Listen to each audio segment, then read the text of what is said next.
Did you know that you can change the default font style and size in Microsoft Word? In this video, I'm going to show you exactly how to do that. Alright, so when you open a Microsoft Word document with the Home tab selected, you will see that the default font is set to Calibri and the font size is 11. And that's exactly what we are going to change right now. To begin, look for this small icon here at the corner of the font section and click on it. A small font window will pop up, and this is where you make control of your font settings. From here, you can select any font you prefer. Personally, I'm going to select Times New Roman. It's clean and professional.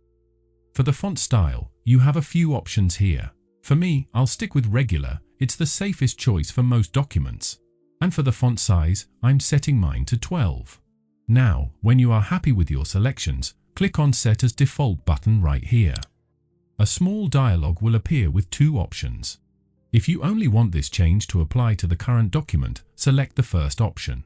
But if you want it to apply to all future documents, go ahead and select the second option, then click OK. Now, close Microsoft Word completely and reopen it.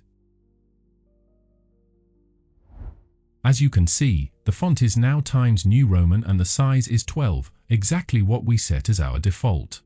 I hope this was helpful, and you now feel confident setting your own default font style and size in Microsoft Word.